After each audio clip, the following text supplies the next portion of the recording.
ce dimanche après-midi pour un événement très important, être aux côtés de Sandrine Debloc, dont je vais dire quelques mots bien évidemment, et puis avec mon copain Gérald Darmanin, que tout le monde connaît, qui est mon ami et avec qui j'adore travailler en ma qualité de deuxième député de Tourcoing, puisque voilà, il n'y a pas de premier, pas de deuxième entre nous, mais en tout cas on est deux à être députés sur Tourcoing et on a engagé un bon combat et un beau combat depuis pas mal de mois, et Gérald est quelqu'un qui porte haut nos couleurs. Et puis Régis Cauche, qui est le maire de Croix, et Régis c'est quelqu'un qui a un jour relevé un challenge. Allez, au début, certains n'y croyaient pas forcément trop, parce que Gérald et moi, on savait très bien que Régis avait de grandes qualités, mais c'était un novice en politique dans le fond. Excuse-moi de dire cela. Et puis, tu as relevé le gant, et puis tu as gagné. Parce qu'en politique, il n'y a jamais de combat qui soit impossible. Et je suis ici en ma qualité de député, d'ami de Sandrine et de Domenico, je dirais. Parce que Domenico, c'est aussi quelqu'un de très important dans tout ce qui se met en place ici sur Wattrelos. Et ce que j'apprécie dans la démarche de Sandrine, et c'est pourquoi je viens ici aussi en qualité de secrétaire départemental de l'UMP, pour afficher le soutien total, entier, convaincu à la candidature de Sandrine Debloc. Ce que j'aime d'abord dans Sandrine Debloc, c'est son courage. Et je pense que pour ce courage-là, on peut l'applaudir.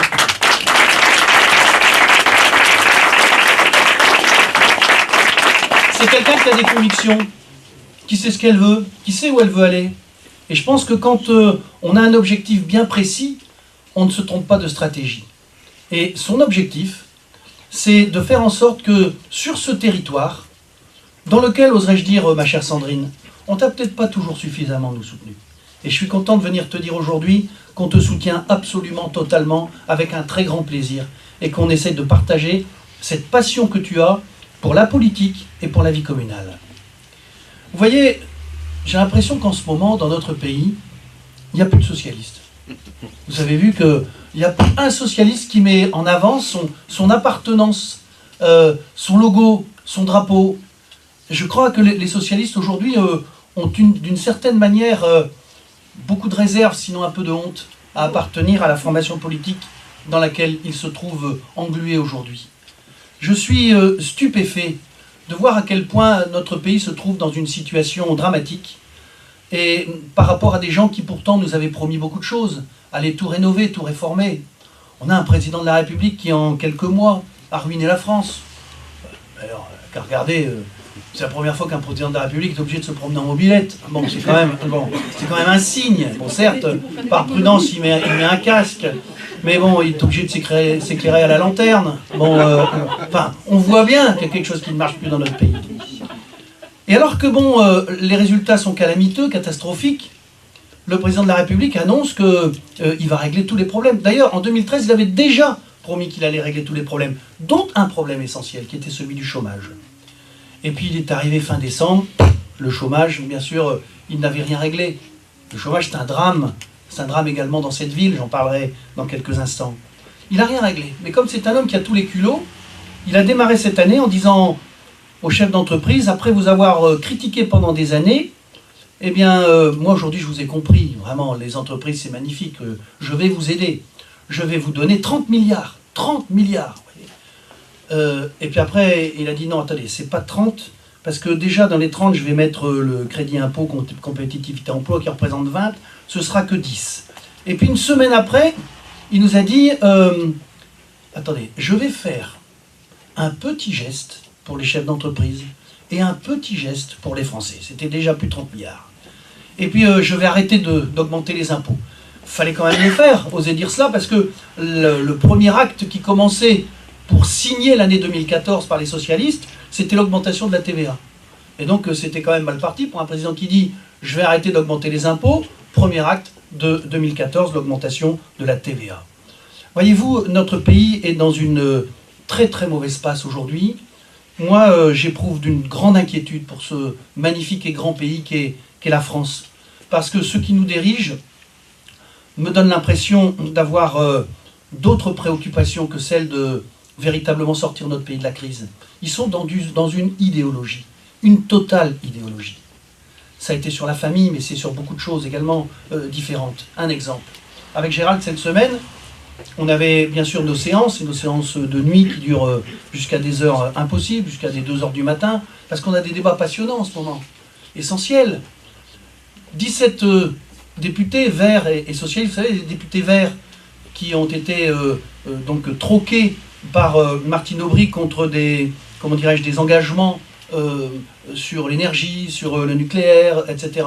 17 députés ont déposé un amendement cette semaine qui a été voté par le Parlement. Je me demande si c'était vraiment la préoccupation absolue de notre pays que de débattre de cet amendement.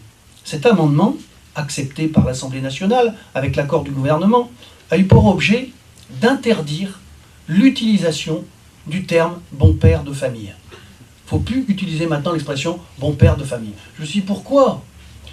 Souvent, quand on parle de bon père de famille, c'est parce qu'à côté de cela, on dit gérer en bon père de famille. Ils ont horreur du mot gérer. Ils se sont dit, bon, si jamais on enlève le mot gérer, ça va trop se voir. Donc on enlève bon père de famille. Comme ça, on dira plus jamais gérer en bon père de famille. Ça, c'est sûr que les socialistes ne savent pas le faire.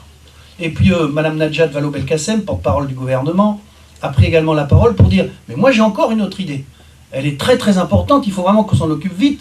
C'est qu'il n'y a aucune raison que les écoles, on appelle ça des écoles maternelles. Donc on va supprimer le terme maternelle. Mais vous savez, mesdames, messieurs, nous, on pourrait en sourire, mais dans le fond, c'est dramatique. Parce que c'est une idéologie. C'est supprimer la référence à la famille. C'est ça qu'ils veulent, les socialistes. Et c'est supprimer ce qui fait la force d'un pays, les références, les valeurs. Parce que la famille, c'est quelque chose de très beau, de très important. Et nous, on a le sentiment que c'est quelque chose qui nous construit, qui nous guide, qui nous aide, la famille.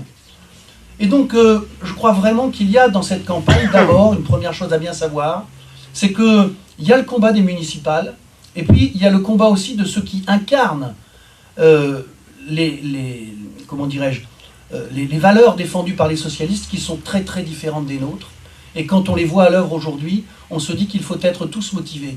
Et que si les socialistes enlèvent tous leur logo, enlèvent tous le sigle du PS, et essayent d'éviter qu'ils ont un jour, de dire qu'ils ont un jour serré la main de François Hollande, c'est bien sûr parce qu'ils se rendent bien compte que leur gouvernement est dans une impopularité comme elle n'a jamais eu lieu.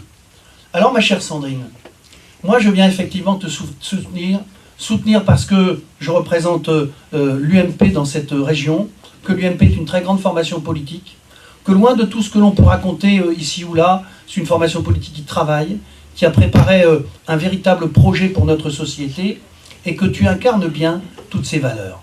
Quand on se présente à des élections municipales, on n'est pas là pour dire que c'est uniquement une formation politique qui guide nos pas. Toi, ta liste, telle que tu vas la présenter dans quelques jours, elle sera une réunion de gens qui ont une appartenance politique et d'autres personnes qui sont de ce qu'on appelle de la société civile. Donc il y aura l'UMP avec toi, il y aura l'UDI avec toi, et il y aura la société civile, des commerçants, des artisans, des fonctionnaires, des gens de toute catégorie sociale, de tous les quartiers de ta ville, à l'image de l'espérance que tu nourris dans cette ville. Et moi j'aime beaucoup effectivement le courage qu'il tient. Et puis il y a une autre notion aussi que je trouve magnifique dans ta candidature, ma chère Sandrine, c'est l'idée que tu as de la famille. Parce que, tu vois, depuis que je te connais en politique, ben j'ai le sentiment que ton combat, c'est aussi toute une famille qui est rassemblée autour de toi. Et ça, c'est magnifique. Que ce soit avec Domenico, que ce soit avec tes parents, que ce soit avec tes enfants, je crois que tu incarnes quelque chose de fort et de solide. Défendre la famille, c'est important dans ces élections municipales. C'est important de dire que la famille, on la mettra au cœur de nos préoccupations. On la mettra au cœur de nos préoccupations pour défendre dans toutes nos communes, et à Wattrelos notamment, la réforme ridicule des rythmes scolaires, qui véritablement n'était pas la préoccupation première des Françaises et des Français, qui bouscule les finances des communes. Parce que oser dire que cette réforme ne coûtera rien aux collectivités territoriales, c'est un mensonge. C'est plusieurs points de fiscalité. Dans une ville comme Wattrelos, où le budget, toute section de fonctionnement et d'investissement confondus, ça doit être une 60aine de millions. Dans une commune où il y a 58 millions de dettes, où il y a un autofinancement très faible. Mais il faut dire aux gens que cette réforme va entraîner une augmentation de la fiscalité, et que défendre les familles, défendre la famille, défendre l'enseignement de nos enfants, il y a d'autres manières de le faire. C'est beau ton combat, et tu as bien raison, ma chère Sandrine, d'être aussi et autant attachée aux valeurs de la famille.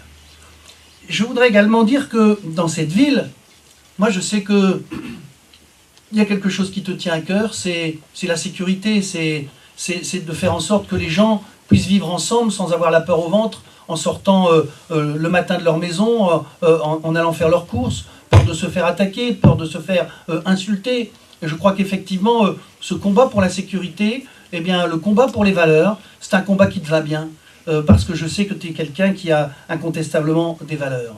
Et puis je crois que dans cette ville aussi, il y a un challenge considérable à relever, qui est celui de l'emploi. L'emploi, c'est la première de nos préoccupations. Le président de la République, qui nous avait promis de s'en occuper, a eu le culot de dire, parce que c'était ça son idée, je vais faire un pacte de responsabilité. Et dans le pacte de responsabilité, il a dit, moi je vais vous donner quelque chose. Il vient donc de dire, je vais faire un tout petit geste. Et en contrepartie, vous, messieurs les chefs d'entreprise, vous allez créer 1 million d'emplois. C'est-à-dire que en 15 jours de temps, il a mystifié tout le monde en disant, vous avez compris, hein, c'est plus moi maintenant le responsable de l'emploi, hein, c'est les chefs d'entreprise. Si le chômage augmente, c'est plus moi, c'est les chefs d'entreprise. Il a gagné. Ici, vous savez ce que c'est que le chômage. Ici, il y a le problème de la Redoute. Ici, il y a le drame de la Redoute, avec un problème qui était une chronique annoncée, qui n'a pas été anticipée. Lorsque j'ai vu Madame Aubry dire qu'elle s'occupait tout de suite du problème et qu'elle allait voir à Paris les grands responsables de la Redoute quand le drame est arrivé. Mais elle est responsable de la communauté urbaine. Elle savait très bien, depuis des années, que la Redoute avait des difficultés, qu'elle était à vendre, qu'on pouvait s'inquiéter. C'est avant qu'il faut s'occuper des problèmes. C'est pas quand l'opération est devenue inéluctable. Il faut anticiper. Et je pense donc que ce challenge de l'emploi, eh bien, ce sont des personnes nouvelles qui peuvent le relever. Donc, ce que je veux exprimer en venant ici, ma chère Sandrine, c'est que Wattrelos, il a besoin d'une parole nouvelle, d'une parole neuve. Que Wattrelos a besoin d'un costume neuf. Que Wattrelos a besoin d'un nouveau cœur. Et le cœur, c'est ce qui fait que les gens, eh bien, sentent qu'on a envie de s'occuper d'eux, qu'on est prêt à s'occuper d'eux, qu'on est prêt à passer du temps pour eux, qu'on a de l'empathie pour eux, qu'on a de la simplicité, et je pense que ces qualités-là, tu les as pour pouvoir exprimer qu'il faut aussi changer de mentalité avec des messages crédibles, qu'il faut poser des actes qui sont autant d'espérance pour une ville qui en a tant besoin, qui, comment dirais-je, dans toute cette grande métropole, eh bien, Wattrelos est une ville qui est trop oubliée pour ses habitants, et je pense que tu incarnes vraiment pour nous un véritable espoir. Et je sais, ma chère Sandrine, que tu feras dans cette ville un très très beau score, et j'espère qu'il y a quelque chose incontestablement de possible dans cette ville grâce à toi. C'est le combat que tu mènes depuis si longtemps. Eh bien, tu es pour moi et pour nous tous un très grand élément de fierté. Bravo Wattrelos, bravo Sandrine de Bloch.